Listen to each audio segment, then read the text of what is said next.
Iglesia Bautista Nueva Jerusalén, comprometidos con la verdad. Un helado, algo, usted da gracias, ¿verdad? Sin embargo, esa acción de gracia por haber recibido el caramelo o la galletica o el helado no es del mismo nivel de profundidad que cuando a usted le regalan una pasola o un carro, o quizás una cadena de oro o un reloj costoso, ¿verdad? Si le regalan un relojito de cuarzo que usted sabe que vale 200 pesos, te da gracias, porque es un regalo. Sin embargo, usted sabe que el nivel de gracia no se parece a cuando le regalan unos lentes caros o un reloj de $2.500. Nosotros los seres humanos sabemos medir el grado de profundidad de las cosas y sabemos medir el ímpetu con el que agradecemos los regalos que nos dan. Es más, cuando nos dan un caramelito, hasta se nos olvida dar gracias, porque debemos dar gracias, ¿verdad? Pero, caramba, ¿verdad? Caramba, decimos nosotros. Así que, sin duda que hay niveles de acciones de gracia. Cuando usted navega por el Salmo 75 y lo lee, se va a dar cuenta que el Salmo 75 dice Salmo de Asaf, al músico principal. Y eso implica, o que Asaf, el director del canto en tiempo de David, lo escribió, o que quien lo escribió para que se tocase con la melodía o con una de las melodías de Asaf. No sabemos lo que expresa ese subtítulo que le pusieron posteriormente al Salmo, quizás en los mismos tiempos en que se compuso, no sabemos tampoco. Hay cosas que no sabemos de las escrituras.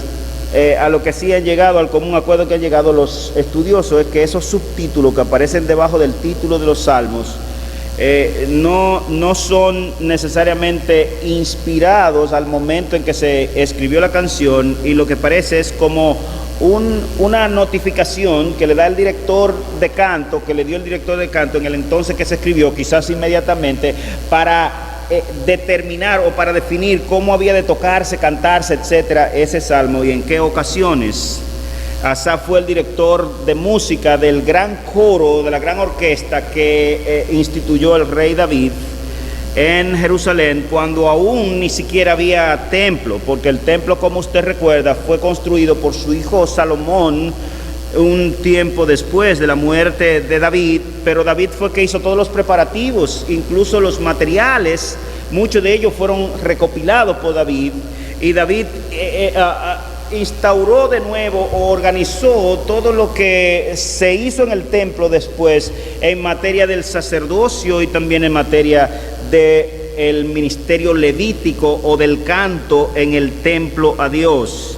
Pero el Salmo 75 es un himno, en vez de ser un lamento, como suelen ser muchos de los salmos, que usted ve al salmista quejándose y gritando, y ay Señor, ¿por qué no me libras de mi enemigo?, etcétera. Este es un himno, es decir, es una exaltación a la divinidad. Siempre que un canto es una exaltación a la divinidad, se conoce como un himno.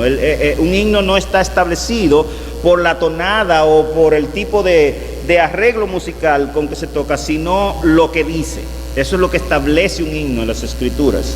Y en las escrituras hay varios tipos de expresiones de canto, ¿verdad? Hay himnos, hay lamentos, hay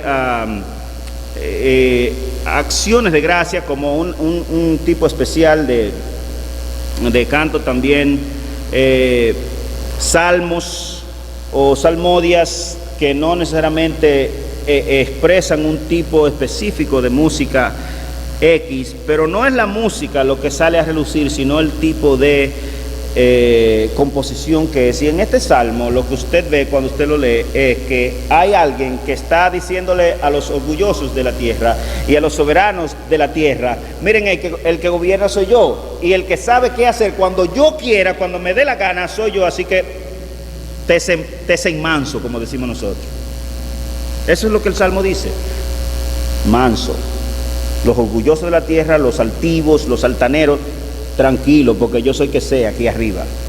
Léalo en su casa para que usted vea exactamente ese fondo en el Salmo, si quiere vamos al Salmo 75 para tener ese fondo claro en nuestra mente en esta mañana, para no hacer pender en un limbo nuestra plática en esta mañana. Dice: gracias te damos, oh Dios, gracias te damos, pues cercano está tu nombre, los hombres cuentan tus maravillas. Al tiempo que señalaré, yo juzgaré rectamente. Se arruinaba la tierra y sus moradores. Yo sostengo sus surcos. Deje a los insensatos, no os infatué, dije. Y a los impíos, no os enorgullezcáis, no hagáis alarde de vuestro poder, no habléis con cerviz erguida, porque ni de oriente, ni de occidente, ni del desierto viene el enaltecimiento, mas Dios es el juez. A este humilla y a este enaltece. Lo podemos dejar ahí. En otra palabra, estate manso, porque el que sabe de este asunto soy yo, y yo hago lo que me dé la gana. Ese es el Dios soberano a quien nosotros exaltamos y cantamos. Nuestro salmo es muy sencillo, o nuestro versículo seleccionado es muy sencillo. Tiene 3 movimientos. Tiene unas acciones de gracia, tiene una razón principal o un motivo por el cual el salmista da gracias, y tiene una recomendación a los hombres.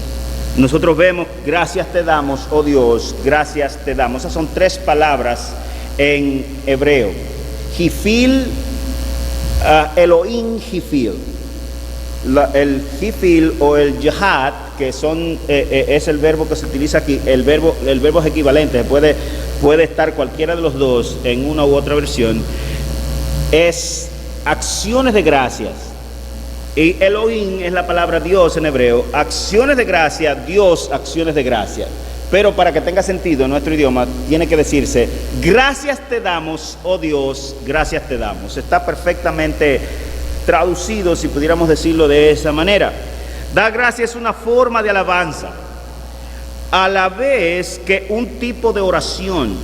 Cuando usted lee el Nuevo Testamento, usted va a encontrar más de 50 versículos donde se nos recomienda orar, y en el Antiguo también, orar y dar gracias juntos como un cuerpo, o a veces solamente eleven sus acciones de gracias a la divinidad, demostrando o dándonos a entender que es un tipo de oración que brota naturalmente del corazón de una persona que sabe que ha recibido un favor o un bien de la divinidad. El término Yahad, que se traduce aquí como gracias te damos, es un vocablo que también se traduce te alabamos. De hecho, en el Antiguo Testamento se traduce 53 veces te alabamos y 32 veces gracias te damos. El mismo término. Te alabamos y te damos gracias es una expresión igual. Es la misma expresión. En algunos contextos se oye mejor decir gracias te damos, y en otros se oye mejor decir te alabamos. Ahí podría decir el Salmo perfectamente: te alabamos, oh Dios, te alabamos. Y podría decir también, sin ningún lugar a torcer el Salmo: te damos gracias, oh Dios, y te alabamos. Y el Salmo no cambiaría ningún ápice su expresión, porque eso es exactamente lo que el término Yahad o Jifil significa. La gratitud es un estado en donde se reconoce que el objeto a quien se elevan las acciones de gracia ha sido bueno y ha mostrado favor con el individuo que está ofreciendo esas acciones de gracias. Es un estado del individuo donde cuando usted dice gracias, usted está diciendo por eso. Hay una razón por la que se da gracia, y el grado de gratificación, como dijimos en la introducción, tiene que ver con lo recibido. A menudo nosotros medimos así, nosotros tenemos escala de valores para las cosas. Dentro de las ofrendas cúlticas, por ejemplo, en Israel había una que era de acción de gracia, es decir, un sacrificio, un animal que se traía para acciones de gracia. Habían varios tipos de ofrenda, ¿verdad? Pero este holocausto, esta ofrenda de olor grato era diciéndole al Señor gracias te damos, o simplemente aquí te traigo este chivo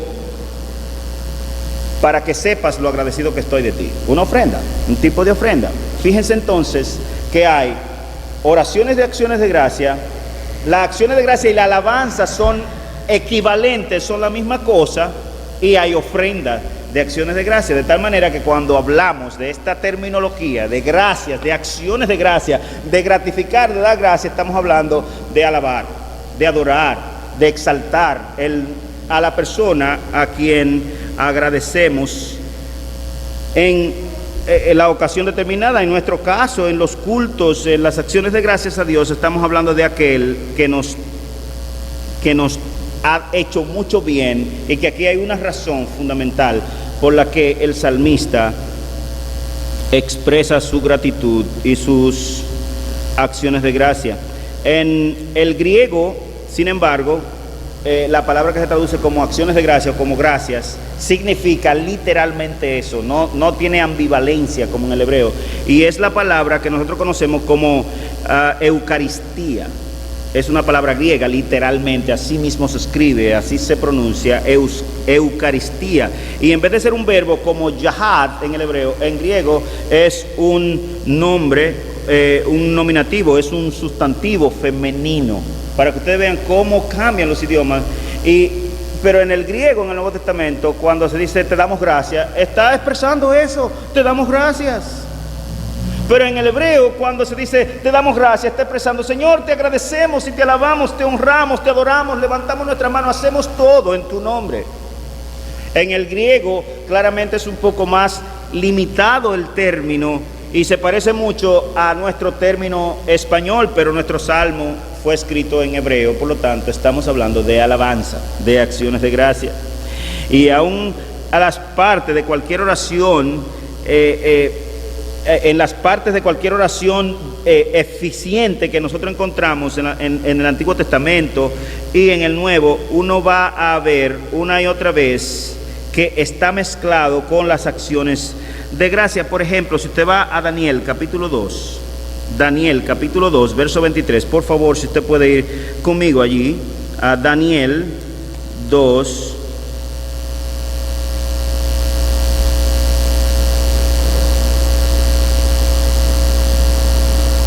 versículo 23, dice en la oración de Daniel: a ti, oh Dios de mis padres, te doy gracia, Yahad, y te alabo. Es una repetición de término. A ti, oh Dios de mis padres, te doy gracia y te alabo, porque me has dado sabiduría y fuerza, y ahora me has revelado lo que te pedimos, pues nos has dado a conocer el asunto del rey. Fíjate, ¿por qué te damos gracias aquí en la oración de Daniel? Porque ahora me has revelado lo que te pedimos, porque he recibido un bien, un favor que te inquirí, que te pedí, y tú me lo has dado. Te damos gracias, te alabo, Señor. Así que, hermanos, en nuestras acciones de gracia y en nuestra alabanza estamos haciendo asuntos muy semejantes. Prácticamente estamos haciendo la misma cosa. Miren Mateo capítulo 15 para ilustrar un poquito el asunto. Mateo 15.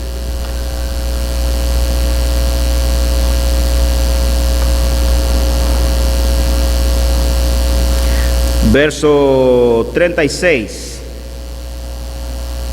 Aquí tenemos a nuestro Señor dando la Eucaristía o dando gracias, y tomando los 7 panes y los peces, dio gracias, los partió y dio a sus discípulos, y los discípulos a la multitud. Tomando los 7 panes, dio Eucaristía, dio gracias. Cristo dio gracias: Señor del cielo y de la tierra, te alabo porque escondiste estas cosas de los sabios y de los entendidos y las revelaste a los pobres.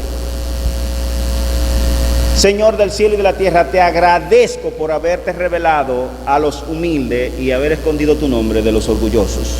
Es el mismo son del Salmo 75, versículo 1, que tenemos una y otra vez a través de las páginas de las Escrituras.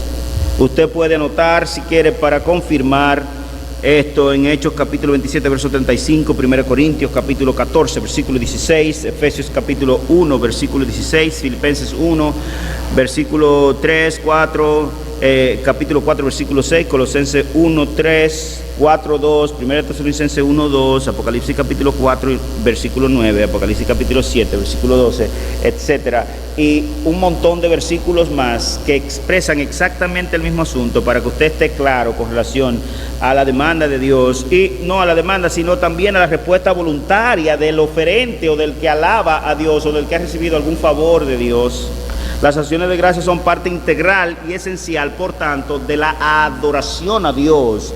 Es un estilo de vida, es como que nosotros no podemos presentarnos delante de Dios sin decir gracias, Señor del cielo y de la tierra. En nuestras oraciones cotidianas, diarias, casi en común acuerdo en toda la cristiandad, y también sucedía así entre los judíos, nosotros comenzamos nuestras oraciones a Dios con acciones de gracia. Hermanos, alabar a Dios, orar a Dios, ofrendar a Dios es dar gracias a Dios. Cuando nos arrodillamos delante de Dios, cuando nos inclinamos ante su presencia, nosotros estamos reconociendo que hemos recibido favor de Dios. Nosotros estamos siendo agradecidos de Dios porque Él ha hecho esto o aquello con nosotros. Tanto que eran normativos los sacrificios de gracia, como dijimos hace un rato, las acciones de gracias, etcétera. Cuando hablamos de acciones de gracia, estamos hablando de alabanza. Ahora, el Salmo no se queda solamente en gracias te damos, oh Dios, gracias te damos, como nuestro título. Gracias te damos, oh Dios. No se queda ahí. Eso es dar gracia, eso es la acción de gracia. Ahora, ¿por qué el salmista notifica un motivo fundamental por el cual él da gracias a Dios, o por el cual él, en común acuerdo, por eso dice te damos, gracias te damos, en conjunto, digamos aquí, con los que adoran y con el pueblo, se da gracias a Dios? ¿Por qué razón? Miren lo que dice el Salmo: porque tu nombre está cercano.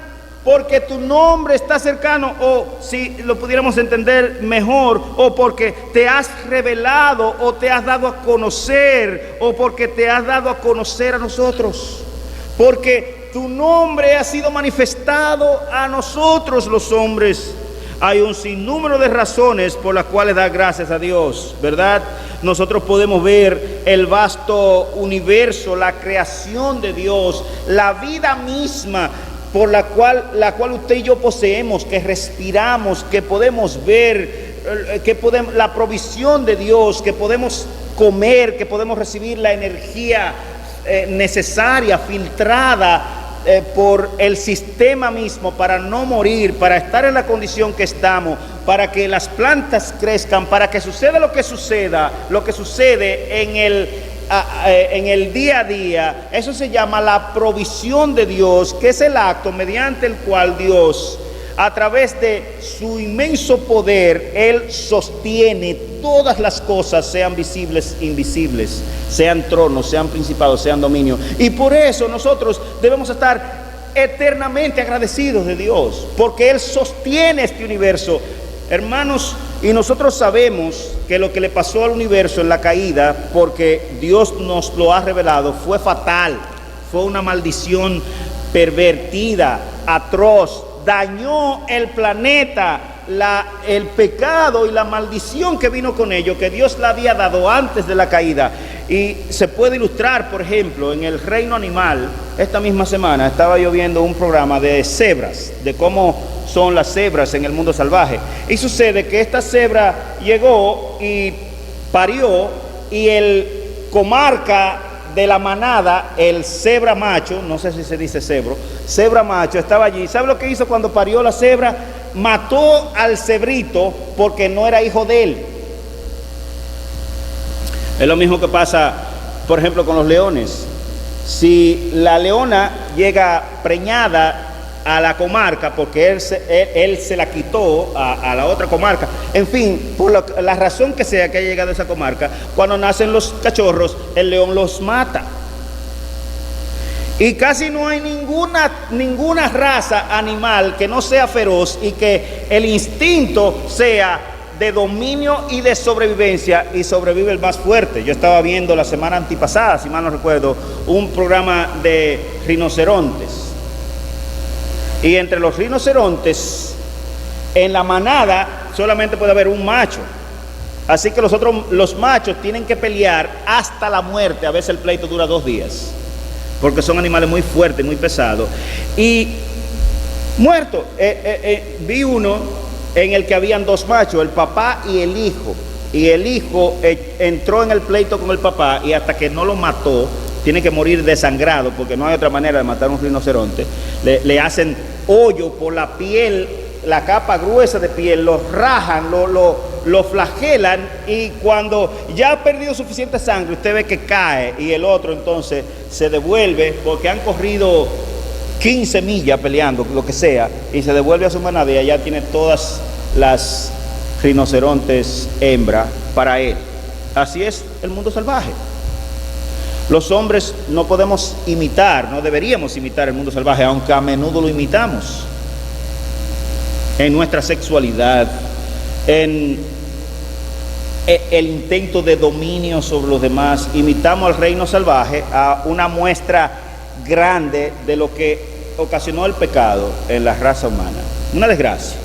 Nosotros sabemos eso, pero yo les quise contar eso para que usted vea que en ese universo salvaje, cuán difícil es sostenerlo y que no se desmorone y que no se vuelva un desastre y que no colapse. Y Dios, en su sabiduría, a pesar de la desgracia, Él sostiene no solamente el planeta Tierra con sus millones de especies, sino el universo, y eso es algo extraordinario. Eso se necesita no solamente un poder grandioso, sino una sabiduría fuera de lo normal, como la que tiene nuestro Dios. De tal manera que hay 20,000 razones por las cuales agradecer a nuestro Dios. Usted ve una persona, para ilustrarle de otra manera, que tiene 5 años sin trabajo, y el tipo viste bien, come bien, vive en un techo, y a veces hasta sustenta a sus hijos, y usted dice, ¿cómo es eso? No me pregunte a mí, pregúntele al sustentador, porque él es que tiene cuidado de eso. Yo no puedo imaginarme cómo eso puede suceder, pero yo conozco muchos que viven así. Óigame, y algunos no viven de manera miserable.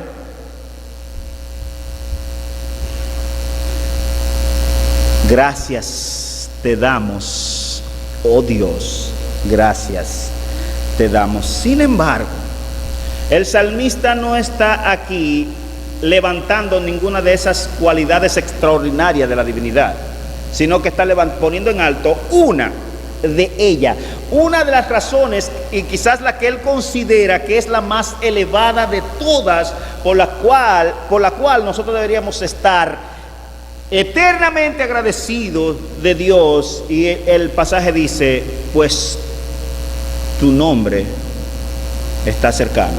Pues cercano está tu nombre. Señor, tú te has dado a conocer. Señor, tú te nos has revelado. Nuestro texto da una razón extraordinaria y digna dentro de todas las posibles, por lo cual hemos de continuadamente dar gracias a Dios. Es decir, el gracias te damos, oh Dios, es porque tu nombre está cercano a nosotros. Es decir, que Dios se ha manifestado a los hombres. Él pudo haber estado escondido, Él pudo haber estado alejado de los hombres, como ciertamente está de los impíos,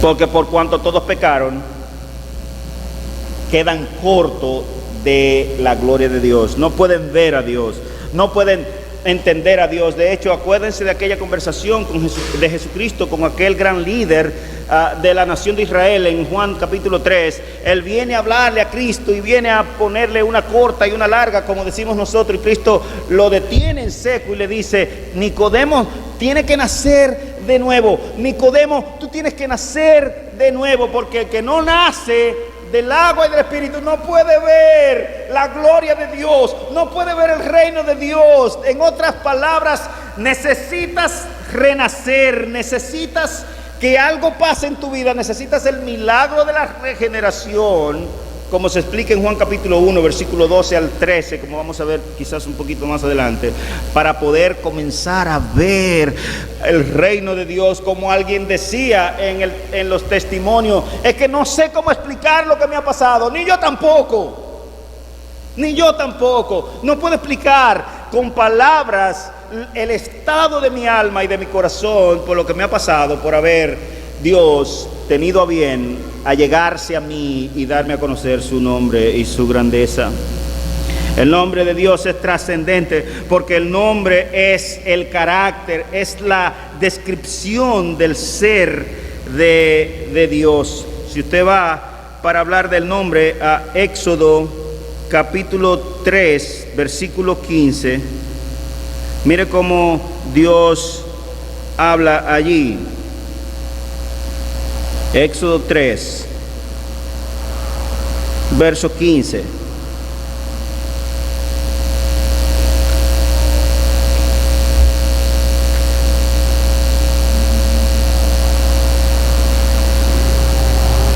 Además dijo Dios a Moisés: así dirás a los hijos de Israel: Jehová, el Dios de vuestros padres, el Dios de Abraham, el Dios de Isaac, el Dios de Jacob, me ha enviado a vosotros. Este es mi nombre para siempre, con él se me recordará por todos los siglos. Y usted sabe lo que significa Yahweh o Jehová, ¿verdad?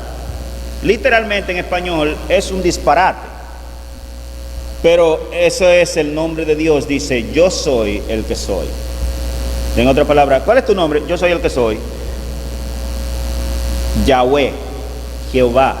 Dile a mi pueblo Israel que este es mi nombre para siempre. Así me han de llamar: Jehová de los ejércitos, Jehová Nisi.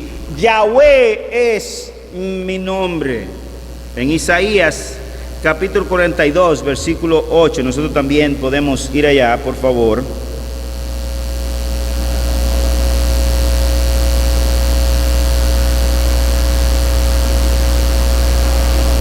Verso 8. Yo Jehová, este es mi nombre, y a otro no daré mi gloria. Y a otro, a ningún otro nombre, a ningún otro ser yo daré mi gloria. Es mía y no la comparto con nadie. Nadie tiene esa gloria que yo poseo. Yo Jehová, este es mi nombre, y a otro no daré mi gloria, ni mi alabanza a ningún dios falso, a ninguna escultura, a ninguna estatua, a ninguna imagen. Acuérdese que Él les reveló en el libro de Éxodo capítulo 20, en Deuteronomio capítulo 5 también, el nombre de Dios a Moisés. En el capítulo 3 Dios le da su nombre por primera vez a alguien, le deja conocer cómo Él se llama. La gente decía de Dios Elohim, que es la palabra Dios.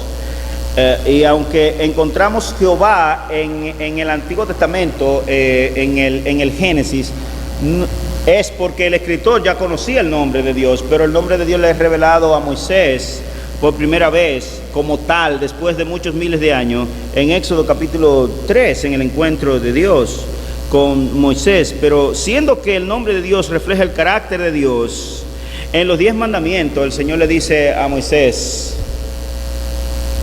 yo Jehová, uno soy, y no tomarás el nombre de Jehová tu Dios en vano. No tomarás el nombre de Yahvé tu Dios en vano, porque yo soy Dios fuerte, celoso, que visito la maldad de los padres, los hijos y los hijos de los hijos, hasta la tercera y cuarta generación de los que me aborrecen. Y hago bien a millares aquellos que exaltan mi nombre. En Proverbios capítulo 18, versículo 10, nosotros encontramos: torre fuerte es el nombre de Yahweh, de Jehová. A él correrá el justo y será levantado. Torre fuerte. Fíjense la descripción del nombre de Dios en 2 de Samuel, si usted va allá, capítulo 22, versículo versículos 3 y 4, dice el texto: Dios mío, fortaleza mía, en Él confiaré. Mi confianza está puesta en el Dios de Jacob, no en los hombres, en nadie. No confíe en los hombres. Dice en una ocasión las Escrituras: ni siquiera de la que duerme a tu lado. Confía en Jehová tu hacedor, mi escudo y el fuerte de mi salvación, la fuente de mi salvación y mi alto refugio, mi salvador. De violencia me libraste. 2 Samuel capítulo 22, versículos 3 y 4. Versículo 4 dice: invocaré a Jehová, quien es digno de ser alabado, y seré salvo de mis enemigos. Él es digno de ser alabado. Hemos hablado de esto en otras ocasiones. Él es digno. Él tiene los méritos para que los hijos de los hombres podamos alabarle las 24/7, si usted quiere. En el Salmo 62 también nos declara algo con relación al nombre de Dios. Versículo 5 dice: alma mía, en Dios solamente reposa. ¿Verdad? Mi reposo es en el Dios de Jacob, mi descanso, mi consuelo, porque de Él es mi esperanza, dice el salmista. Él solamente es mi roca y mi salvación. De nuevo, es mi refugio. Una y otra vez usted va a encontrar eso 1000 veces en el Antiguo Testamento. No resbalaré. Miren el versículo 7: en Dios está mi salvación y mi gloria. En Dios está mi roca fuerte y mi refugio. Los salmistas entendían perfectamente el significado del nombre netamente. Por eso dice el salmista también en ese salmo muy conocido, el Salmo 23: el Señor es mi pastor y nada me falta. No importa que esté escaso de agua, escaso de comida, que esté en el límite ya de la muerte, el Señor es mi pastor y nada me falta. Y aún frente a mis enemigos, Él unge mi cabeza con óleo de alegría y me sustenta.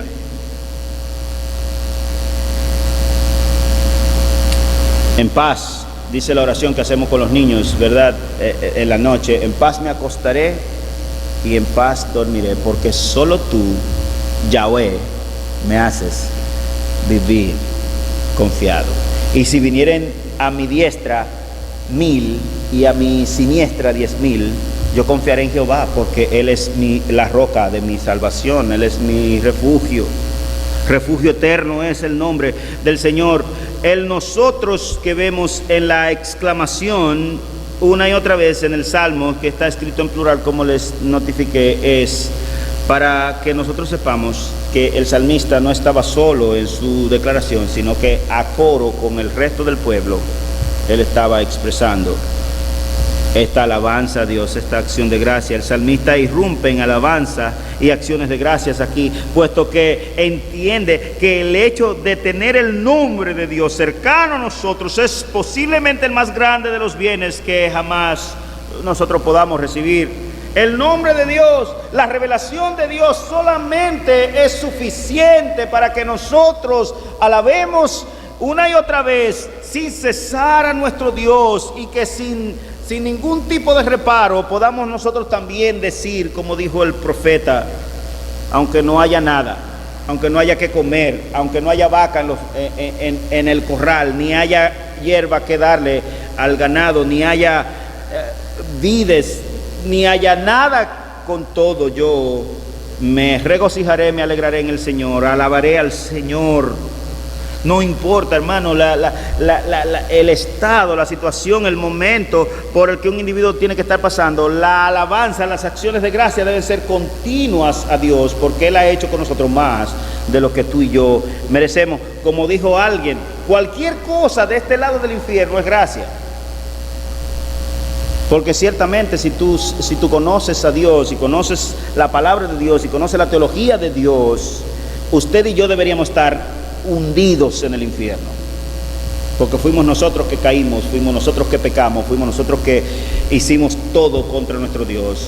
Pero qué bueno Qué bueno que Él ha tenido mucha misericordia y no dejó las cosas así, sino que armó ese plan de rescate de las edades y eventualmente hace 2000 años envió a su Hijo Jesucristo a morir por nosotros en la cruz para que tú y yo tengamos vida y vida para siempre.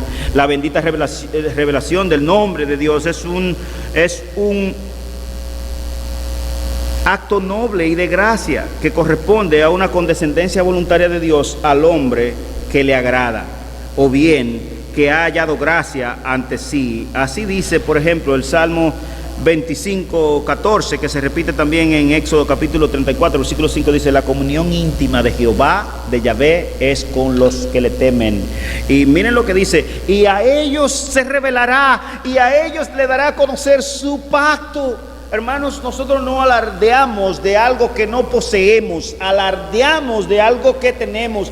Muchas veces se nos dice y se nos acusa, pero es que ustedes creen que ustedes están salvos. Yo no creo, yo estoy seguro, porque estas cosas les he escrito para que creáis en el nombre del Hijo de Dios, de Jesús, para que creáis que Jesús es el Cristo y para que creyendo en Él tengan vida en su nombre. Juan capítulo 20, versículo 19 y 20. Eso es lo que las Escrituras dicen. Yo tengo que proclamarlo. Esa es mi confianza, ese es mi descanso, esa es mi paz. Estas cosas os he escrito para que creáis que Jesús es el Cristo. Pero no solamente el nombre de Dios como tal tiene una exclusividad y un poder intrínseco en sí mismo, sino que es exclusivo. El nombre de Dios distinguido no se les revela a todos los hombres en igual grado. En sentido general, nosotros sabemos que el Salmo 19 nos recuerda que los cielos cuentan la gloria de Dios y el firmamento anuncia la obra de sus manos, ¿verdad? Es decir, Dios se ha dado a conocer a todo hombre que ha existido jamás en la raza humana. Por eso Pablo, cuando está escribiendo su carta a los romanos, se lo recuerda en el capítulo 1, versículo 18 en adelante, y les dice que Dios se ha manifestado. Lo que de Dios se conoce ha sido manifiesto a todos los hombres, desde Adán hasta el último hombre que nazca. Dios no se da a conocer, por otro lado, no da a conocer su nombre a cualquiera. Lo vemos en su encuentro con Moisés en Éxodo capítulo 3, que le invito a leerlo en sus casas, a quien le dio a conocer su nombre. Y aún habiendo Dios hecho público su nombre en las Escrituras, es indispensable y necesario una manifestación personal e interna en el corazón del individuo para que conozcas a Cristo. De hecho, su nombre permanece oculto a los orgullosos. Eso está una y otra vez dejado ver incluso en nuestro texto. Sabios y entendidos, según su propia opinión, no pueden entender estos asuntos. Primera a los Corintios capítulo 2, versículo 14 en adelante. Y a la vez que se revela, de hecho, a los humildes, a lo vil y menospreciado, escogió Dios a la basura, a la lacra humana, a lo que no tenía mucho brillo, para darle a conocer su nombre y para avergonzar a los sabios. Primero los Corintios capítulo 1, verso 20 en adelante. El evangelio puede ser predicado brillantemente a una multitud de 100,000 personas, y en aquella multitud donde hay 20,000 que no conocen a Cristo, 3 pueden levantarse al momento del llamado a aceptar al Señor. ¿Sabe por qué? Porque algo tiene que acontecer en el interior del hombre para que el nombre de Dios sea dulce, para que Jesús, para que Yahweh sea agradable, para que esa propuesta sea una luz al que escucha.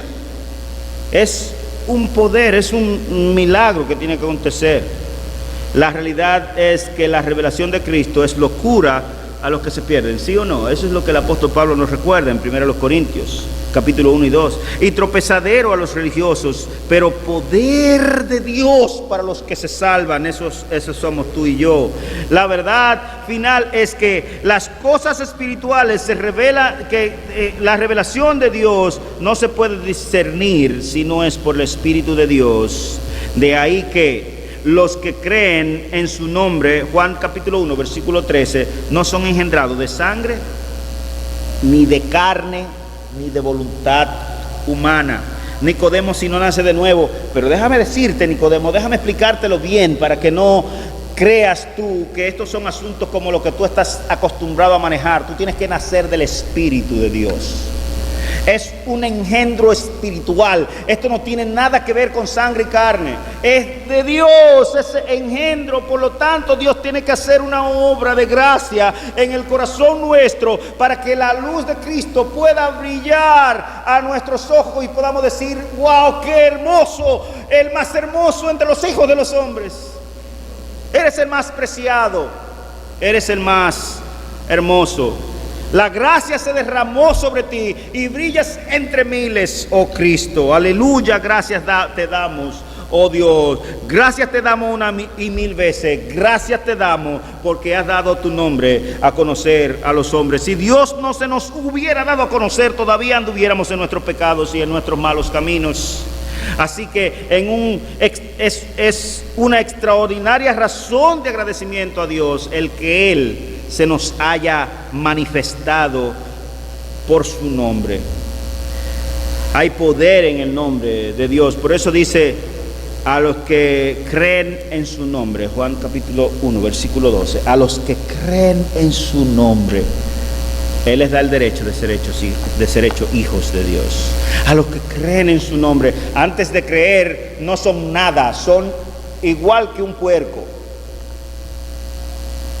Pero a los que creen en su nombre le da el derecho, la potestad de ser hechos hijos de Dios a partir de ese engendro, a partir de ese momento, porque no hay diferencia entre un hombre sin Cristo y un animal cualquiera, espiritualmente hablando. No hay diferencia. Pero qué bueno que las criaturas de Dios, racionales, en un momento, en un día, en un segundo, podemos llegar a ser hijos de Dios, a los que creen en su nombre. ¿Cuál es el resultado? Les dio el derecho de ser hechos hijos de Dios. Miren cómo lo dice en el libro de Hechos, capítulo 4, versículo 12. Y en ningún otro hay salvación. En ningún otro. Porque no hay otro nombre bajo el cielo dado a los hombres en que podamos ser salvos. Yahvé, Jesucristo. No hay otro nombre. Y en Hechos capítulo 21, citando a Joel capítulo 2, y Pablo lo repite en Romanos capítulo 10, versículo 13, dice: y todo aquel que invocara el nombre del Señor será salvo. Esta es la palabra de fe que predicamos, Romanos capítulo 10, versículo 8. Versículo 9 ahora: que si confiesas con tu boca que Jesús es Señor y crees en tu corazón que Dios le levantó de los muertos, serás salvo. Hay poder en la exclusividad del nombre de Dios que de manera general nos es revelado a todo, pero que de manera salvadora hay algo que tiene que hacer el Espíritu de Dios en los corazones de los hombres para que ese nombre sea hermoso, para que ese nombre tenga significado, para que sea precioso. Miren el resultado, como ustedes pueden ver, de creer en el nombre.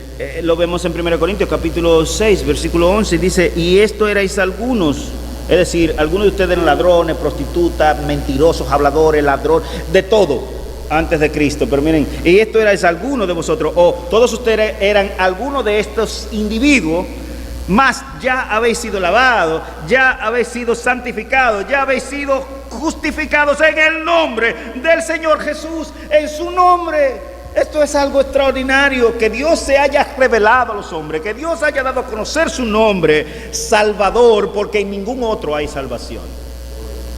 Porque no hay otro nombre bajo el cielo dado a los hombres que podamos ser salvos. Esto es algo extraordinario. Y por el Espíritu de nuestro Dios, esto erais algunos, mas ya habéis sido lavados, ya habéis sido santificados, ya habéis sido justificados en el nombre del Señor Jesús. Qué extraordinarias palabras. Qué glorioso es el nombre del Señor.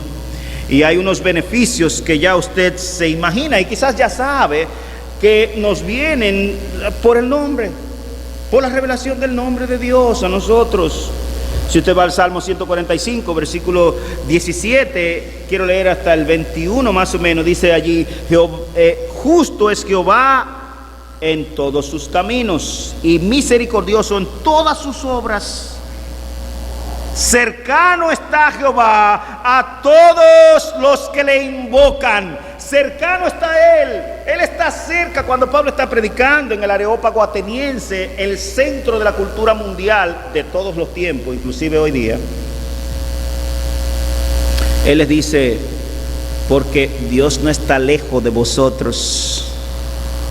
Como, miren, ustedes lo pueden tocar a Dios.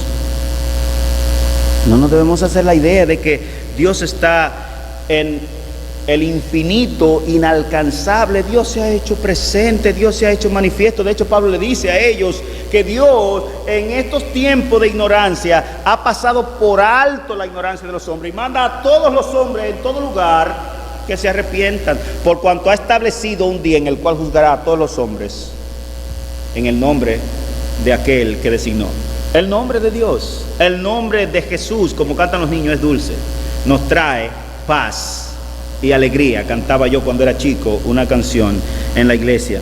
Cercano está, verso 18 del Salmo 145, Jehová a todos los que le invocan. Pero miren, a todos los que le invocan de veras. En otras palabras, no todo el que me dice Señor, Señor, ¿verdad?, sino el que hace la voluntad de mi Padre, como le dijo Cristo en Mateo capítulo 7, verso 22, a los que le escuchaban. Verso 19 del Salmo 145, cumplirá el deseo de los que le temen. Wow. Yo no sé si usted está atento a lo que está diciendo el salmista aquí. Cumplirá el deseo a los que le temen. Extraordinario. Pastor, ¿por qué usted vive sin preocupación? ¿Y por qué me voy a preocupar? Si Él es mi roca y mi refugio. Pero es que yo sé lo que pasa. Sí, yo también sé. Oirá a sí mismo el clamor de ellos y los salvará. Jehová guarda a todos los que le aman, mas destruirá a los impíos. Verso 20, la alabanza de Jehová proclamará mi boca, en cambio, ¿verdad? Y todos bendigan su santo nombre eternamente y para siempre, aleluya. Dios está cercano y quienes lo invocan en verdad son benefactores de las bendiciones de Dios. Cercano está su nombre.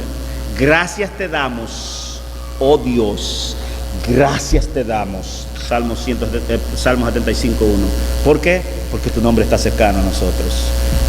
Porque tu nombre ha sido manifestado a los hombres. Y hay poder en el nombre de Jesús. Miren cómo lo expresó el apóstol Pablo en Romanos 10, versículo 11 al 13. Dice, pues la Escritura dice, todo aquel que en él creyere no será avergonzado. No será avergonzado. Porque no hay diferencia entre judío y griego. Pues él mismo que es Señor de todo, es rico para con todos los que le invocan. Porque todo aquel que invocar el nombre del Señor, todo aquel que invocar el nombre del Señor, será salvo. Todo aquel que invocar el nombre del Señor será salvo. En el Salmo 24 nosotros encontramos allí una pregunta interesante, versículo 3. Se parece a aquella pregunta del milenio que hizo el joven rico en Lucas capítulo 18 y Mateo capítulo 19, ¿verdad? ¿Qué debo hacer para heredar la vida eterna?, le pregunta el joven. Pero miren cómo pregunta el salmista aquí.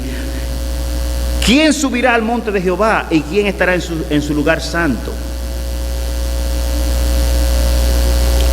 No solamente en la vida eterna, sino hoy, cuando leemos Hebreos capítulo 10, versículo 19 en lo adelante, nos damos cuenta que ciertamente Dios está cerca de nosotros y que nosotros podemos entrar a la presencia de Dios por la sangre del Cordero Redentor, por el camino nuevo y vivo que Él trazó en su sangre y en su cuerpo, como vemos allí en Hebreos capítulo 10, versículo 19 en adelante. Pero aquí pregunta el salmista, ¿quién subirá al monte de Yahvé? ¿Quién subirá al monte de Jehová? ¿Y quién está en su lugar santo? Miren la respuesta: el limpio de mano y puro de corazón, el que no ha elevado su alma a cosas vanas ni jurado con engaño, él recibirá bendición del Señor. Él, ese, recibirá bendición del Señor y justicia del Dios de salvación. Pero mira cómo dice el versículo 6: tal es la generación de los que le buscan. Tal es la generación de los que le buscan, de los que buscan tu rostro, oh Dios de Jacob. Así es, limpio de mano, puro de corazón. Esos subirán al monte de Jehová. Esos subirán al lugar santo de Dios. Él recibirá bendición de Jehová y justicia del Dios de salvación. El Salmo 27, versículo 1, un salmo muy conocido, nos recuerda y dice: Jehová es mi luz y mi salvación, ¿de quién temeré? Jehová es la fortaleza de mi vida, ¿de quién he de atemorizarme? Entonces, en estos pasajes que hemos leído así de manera general, es evidente a través de la bendita revelación divina que Él ha prometido estar con los que le buscan, le invocan, los que le temen, y su pacto es con ellos y para siempre. Eso fue lo que el salmista expresó de manera resumida, como dijimos hace un rato, en el Salmo 25:14, la comunión íntima de Jehová es con los que le temen, y a ellos, solo a ellos, hará conocer el Señor Dios su pacto. No somos engendrados de sangre ni de carne, sino de Dios. Juan capítulo 1, versículo 13. A los suyos vino, a los que le había revelado su nombre, a quienes le había dado su palabra en sus manos, vino, y los suyos no le recibieron. Pero a todos los que le recibieron, sean judíos o griegos, sean gentiles, sean romanos, sean haitianos o dominicanos, a todos los que le recibieron, a los que creen en su nombre, a quien levantamos en alto, a esos le da el derecho de ser hecho hijo de Dios. Y en ningún otro hay salvación, porque no hay otro nombre bajo el cielo dado a los hombres en el cual podamos ser salvos. Y de nuevo, todo el que invocar el nombre del Señor será salvo. Y estas cosas pervertidos éramos nosotros, mas ya hemos sido lavados. 1 Corintios capítulo 6, versículo 11, ya hemos sido santificados, ya hemos sido justificados. ¿Cómo? En el nombre del Señor Jesús. En su nombre. Hay poder en el nombre de Dios. La invocación de veras del nombre de Dios produce resultados extraordinarios en los corazones. Pero hay un peligro de no ser agradecidos, de no dar gracias a Dios por habernos dado a conocer su nombre. Y está allí en Romanos capítulo 1, versículo 21, en el mismo orden, es decir, el orgullecimiento del hombre, la realidad de que habiendo conocido a Dios no le glorificaron como a Dios ni le dieron gracia. Por tanto, Dios lo entregó a una mente pervertida para hacer cosas que no convienen. Romanos capítulo 1, verso 20, lo adelante. Dios habiéndose dado a conocer, Dios habiéndose revelado en la naturaleza de manera general a todos los hombres, y los hombres habiendo gustado por sus ojos, por su propio sentido, la realidad de Dios, y decidieron dar culto a las criaturas antes que al Creador, entonces no dice, habiendo conocido a Dios, no le glorificaron como a Dios, ni le dieron gracia. Vaya conmigo a ese pasaje tan extraordinario que refleja la realidad de todo hombre. Romanos capítulo 1. Yo quiero leer del verso 18 para que usted vea qué clarividencia hay allí. Claramente el apóstol Pablo había expuesto su tesis en este escrito, en el versículo 16, cuando dice: porque no me avergüenzo del evangelio, porque es el poder de Dios el poder de Dios para salvación a todo aquel que cree, al judío primeramente y también al griego, porque en el Evangelio la justicia de Dios se revela por fe y para fe, como está escrito, mas el justo por la fe vivirá. Pero mire lo que dice verso 18, porque la ira de Dios, el enojo de Dios se revela desde el cielo contra toda impiedad e injusticia de los hombres que detienen con injusticia la verdad. Porque lo que de Dios se conoce les es manifiesto, pues Dios hizo que fuese evidente. Verso 20, porque las cosas invisibles de Él, su eterno poder y deidad, se hacen claramente visibles desde la creación del mundo, siendo entendida por medio de las cosas hechas, de modo que nadie tiene excusa. Verso 21, mire ahí el verso 21. Pues habiendo conocido a Dios, se fueron a darle culto a las criaturas y a las imágenes y a otras cosas, como hacen los filósofos de hoy día o los cantantes populares, que cantan al sexo, cantan a la mujer, cantan al amor pervertido, etcétera. Le dan culto, le rinden pleitesía a otra cosa que no es Dios. Y Dios claramente, pues habiéndole conocido a Él mediante su revelación, no le glorificaron como a Dios ni le dieron gracias, sino que se envanecieron en sus razonamientos, y su necio corazón fue entenebrecido, fue cargado de tinieblas. Profesando ser sabios como los griegos, se hicieron estúpidos, inútiles, y cambiaron la gloria de Dios incorruptible como los romanos en semejanza de imagen de hombre, cuadrúpedo, de ave, de reptiles y de hombre. Verso 24, por lo cual también Dios lo entregó a la inmundicia. Hermanos, cuando Dios entrega a los hombres, es como cuando nosotros andamos encima de un caballo indómito y le quitamos el cabestro. Hombre muerto, el que va ahí arriba. Usted tiene que tener el cabestro para alarlo, especialmente si el caballo no está domado. Cuando ese individuo corre por ahí, me ha pasado a mí, me ha montado el caballo indómito, y aún con el cabestro en la mano la he pasado fea, muy fea. Vivo por la gracia de Dios. Y cambiaron la gloria de Dios incorruptible en semejanza de imagen de hombre, de cuadrúpedo, de ave, de reptiles, etcétera. Por lo cual también Dios lo entregó a la inmundicia, a la concupiscencia de sus corazones, de modo que deshonraron entre sí sus cuerpos, ya que cambiaron la verdad de Dios por la mentira, honrando y dando culto a las criaturas ante el Creador, el cual es bendito por los siglos de los siglos. ¿Dando culto a quién? Nosotros damos culto a Dios, nosotros exaltamos el nombre de Jesús, nosotros levantamos su nombre en alto. Y claramente hay peligro en no darle gracias a Dios, y el peligro es que Dios simplemente se desentiende de los hombres. Y si Dios se desentiende de un ser humano, no hay bestia más salvaje que esa. ¿Se acuerdan la ilustración de la cebra que mató la cebrita que nació porque no era hijo de él? Un hombre a quien Dios ha entregado es peor que eso. Por eso usted ve que hay tanto abuso infantil. Los numeritos no los quiero mencionar, tengo las estadísticas, pero son tan oscuras que me dan terror. Y un hombre abusando de un niño de 8 meses, de 1 año, de 2 años. Ni siquiera las bestias salvajes llegan a ese estado de